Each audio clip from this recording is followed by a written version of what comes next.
Parce que son bureau est à 40 mètres de haut, Stéphane Grutier voit tout ce qui se trouve dans le périmètre du chantier de Beaublanc.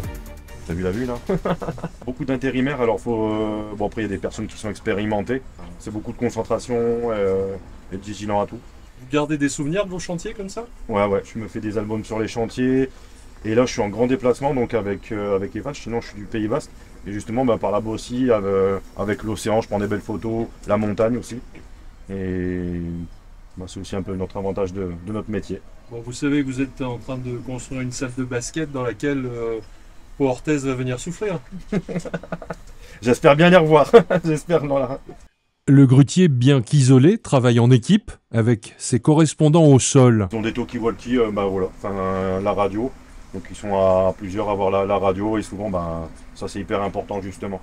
J'ai même déjà fait des chantiers sans caméra, face cachée. Et pour moi le plus important c'est d'avoir une très bonne communication avec le bas. Une communication garante de la sécurité.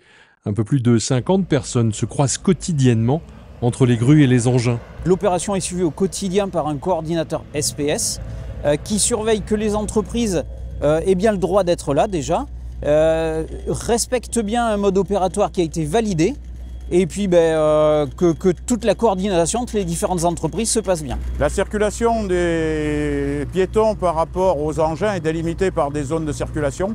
Donc, qui amène donc, le personnel donc, de la base de vie jusque sur le chantier. Donc il y a 2 zones dédiées par rapport aux 2 zones de travaux, donc 2 zones de grues. Et après, les grutiers sont gérés par des hommes au sol. Donc toutes les charges sont comme ça conditionnées et manipulées d'un point A au point B. Un chantier de cette nature va permettre la création d'un complexe sportif important. Il y a la performance technique, mais aussi l'aventure humaine de la construction. J'adore repasser une fois fini, puis on laisse des traces dans ce qu'on a fait. Donc c'est ça, moi j'ai pu faire voir à mon fils les chantiers que j'ai réalisés, puis il y a eu des très beaux chantiers que j'ai réalisés.